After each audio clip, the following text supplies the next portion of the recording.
Good morning, friends. How are you all? I hope you all are fine in this situation. And in the last lecture, first of all, let me give you my introduction. I am Shreya Trivedi, Professor Shreya Trivedi from AKDMC College. And in the last lectures, we have studied about the age in which our paper is being all about. Okay, that is romantic age. Now we will go to the novel which is there in our syllabus. But before starting the novel, let us discuss what is all about the author of the novel, Jane Austen. Our novel's name is Emma, which is written by Jane Austen. Jane Austen was an English novelist known primarily for her six major novels which interpret, critique and comment upon the British landed gentry at the end of 18th century. She was born on 16 December 1775 and died on 18 July 1817.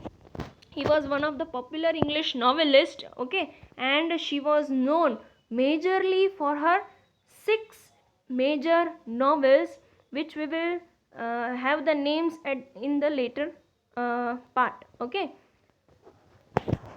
And that major novels were presented as the best novels of end of 18th century. Austen's plot often explore the dependence of women on marriage in the pursuit of favorable social standing and economic security. It is said that literature is nothing but the portrayal of society in which one person lives. Okay, so at that time, women were always dependent on marriage. Okay, and that was there because of their social we can say standing and economic security. For both the reasons, women were always dependent on marriage. Okay, so this was seen in her novels at a great extent. Her works critique the novels of sensibility of the second half of 18th century and are part of transitions to 19th century literary realism. Her use of biting irony along with her realism, humor and social commentary have long earned her acclaim among critics, scholars and popular audiences alike. It is very difficult to portray the society as it is, and with the comic uh, element in it, it is very difficult for any of them to present it. Okay, but she was very brave enough that she portrayed what the reality of the society was through her irony, her comicness, and because of this only he acclaimed. He was she was sorry Through this only she was acclaimed by many of the scholars, critics, and audiences too. With the publication of Sense and Sensibility, Pride and Prejudice, Mansfield Work, Park, and Emma, she achieved success as a published writer. These are the four major novels for which she was well known. First is Sense and Sensibility, then Pride and Prejudice, Mansfield Park, and Emma. Uh, these are the major novels through which she achieved success as a published writer. She wrote two additional novels, Northanger Abbey and Persuasion, both published posthumously in 1818, and began another eventually titled Sanditon, but died before its completion. She wrote another two novels uh, which was published posthumously, and one of the novel is unfinished, okay, because of her death. She also left behind 3 volumes of juvenile writing in manuscripts, a short epistolary novel, Lady Susan, and another unfinished novel, The Watsons. Okay, her works are majorly unfinished. Okay, many of the works you can see here are unfinished. Her 6 full-length novels have rarely been out of print, although they were published anonymously and brought her moderate success and little fame during her lifetime. When she was alive, though the book was printed, but many copies were not being printed out. Okay, due to many reasons. But after her death, many copies were being sold out. Okay, now what was the genre and style of Jane Austen in her writings? Austen's work critique the sentimental novels of the second half of 18th century and are part of transition to 19th century literary realism. In her works, sentiments are at the center while the reality is also being portrayed in her novels. Okay, her novels are best sentimental novels of second half of 18th century.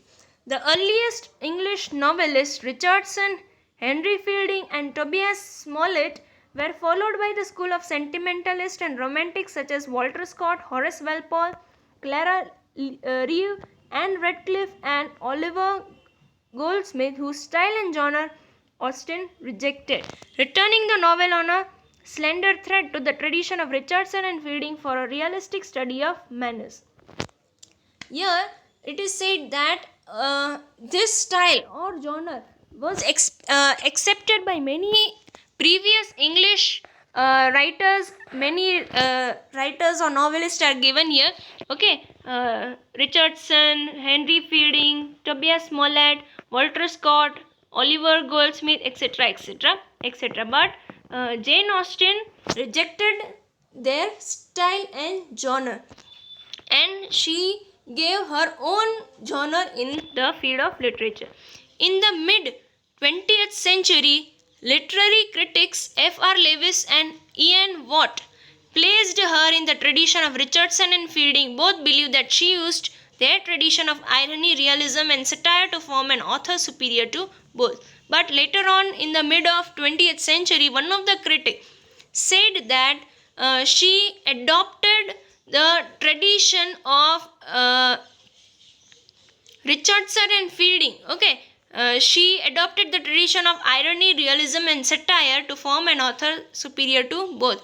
Okay, yes, her works are superior than both of them, but the genre, the style, the irony, and the realism, portrayal of irony, realism, and the society at that time with the satire was like them only.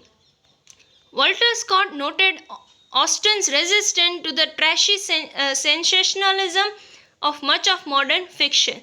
The ephemeral production which supply the regular demand of watering places and circulating libraries, yet her rejection of these genres is complex as evidences by Northanger Abbey and Emma. Similar to William Wordsworth, who excoriated the modern frantic novels in the preface to his lyrical ballads, Austen distances herself from escapist novels. The discipline and innovation she demonstrated is similar to his, and she shows that rhetorically less is artistically more. The part of sensuality, it is been commented more upon her in her works. Okay, but that was a portrayal of her society. Okay, we cannot judge any of the writer because the literature is nothing but the portrayal of society, the emotions and feelings of the people who were living at that time. So at that time that might be happening, so we cannot judge here. But yes, many of the critics have judged her genre and style. Yet in Northanger Abbey, she alludes to the trope with the heroine Catherine anticipating a move to remote local rather than full-scale rejection or parody. Austen transforms the genre, juxtaposing reality with description of elegant rooms and modern comforts against the heroine's novel-fueled desires. Nor does she completely denigrate Gothic fiction. Instead, she transforms settings and situations such that the heroine is still imprisoned. Yet her imprisonment is mundane and real, regulated manners and strict rules of ballroom. Okay, in her novels, yes, the portrayal of women at that time was being shown.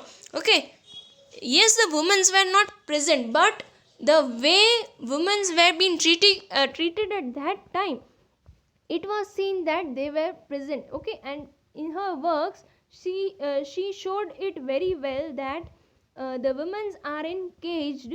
Okay, they are not in prison but in caged means what? They cannot do whatever they want uh, because of the society. In The Sense and Sensibility, Austen presents characters who are more complex than in staple sentimental fiction, according to critic Kamer, who notes that although it is a parody of popular sentimental fiction, Marianne in her sentimental historics responds to the calculating world with a quite justifiable scream of female distress. Okay. Richardson Pamela, the prototype for the sentimental novel, is a didactic love story with a happy ending written at the time women were beginning to have the right to choose husband and yet were restricted by social convention. Austen attempted Richardson epistolary style but found the flexibility of narrative more conducive to her realism, a realism in which each conversation and gesture carries a weight of significance. The narrative style utilizes free indirect speech.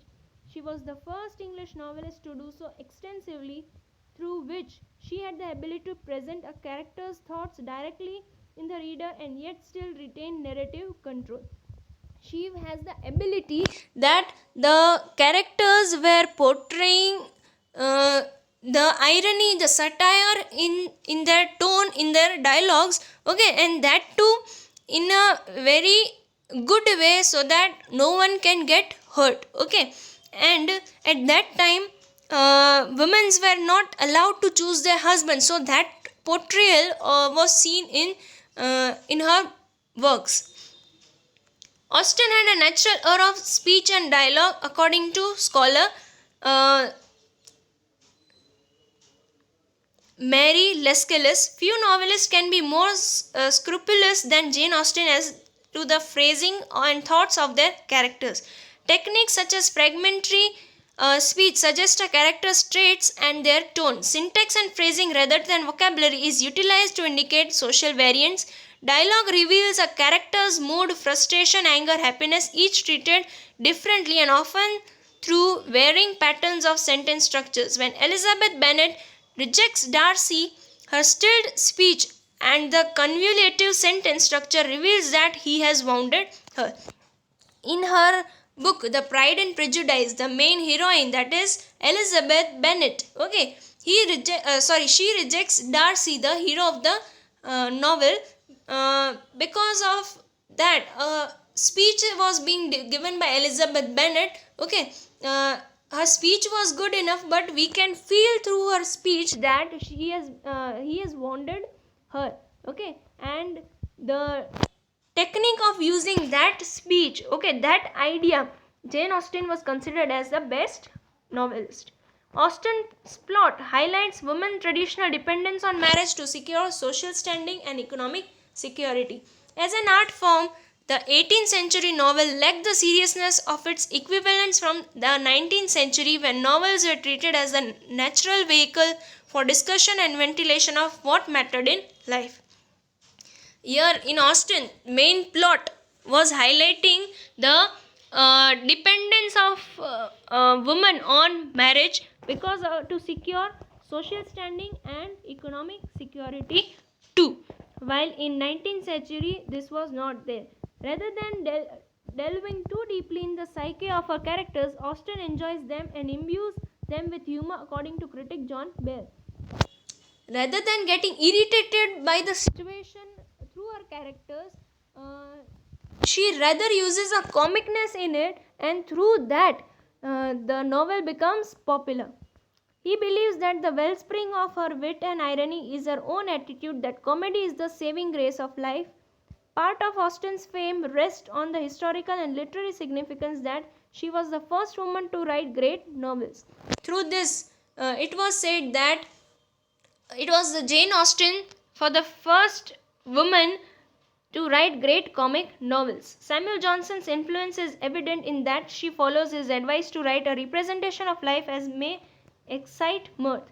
Her humor comes from her modesty and lack of superiority, allowing her most successful characters such as Elizabeth Bennet to transcend the trivialities of life, which the more foolish characters are overly absorbed in. Okay, her humor comes from the modesty. Means what? Though her characters are highly acknowledged, highly learned, okay, they are down to earth, and this reveals that the characters and her ideas were great. Austen used comedy to explore the individualism of women's life and gender relations, and she appears to have used it in to find the goodness in life, often fusing it with ethical sensibility, creating artistic tension. Critic Robert Polymus writes, to appreciate the drama and achievement of Austen, we need to realize how deep was her passion for both reverence and ridicule, and her comic imagination reveals both the harmonies and the telling contradiction of her mind and vision as she tries to reconcile her satirical bias with her sense of the good. To understand Jane Austen, we must first understand about the society in which she was dwelling. Okay, so in that society, the women were considered as dependent one. Okay, they were dependent on men, and that was the main plot in her novels. Okay, the main idea in the novels, but we cannot even imagine how deep her passion was, but we can have a brief idea through her works. Okay, now there are many list of works given by Jane Austen. Among them, the 6 best novels were Sense and Sensibility, Pride and Prejudice, Mansfield Park, Emma, Northanger Abbey, Persuasion, and Lady Susan. Okay, posthumously means what? Persuasion and Lady Susan were given at a time. Okay, and the rest of them were given individually. Then unfinished fiction. There are 2 unfinished fictions given by Jane Austen, the Watsons and Sanditon. Okay, so this was all for Jane Austen, which we need to have an idea about. In the next lecture, we will start our unit 2, that is Emma, novel by Jane Austen. Okay, the first unit is about the poem that we'll talk about later on, but we will first discuss about Emma, the novel written by Jane Austen. Okay, I hope you are getting what I am telling, and yes, don't forget to comment your name and roll number in the comment section. Till then, revise what we have done up till now. Okay, thank you, and we will meet in the next lecture.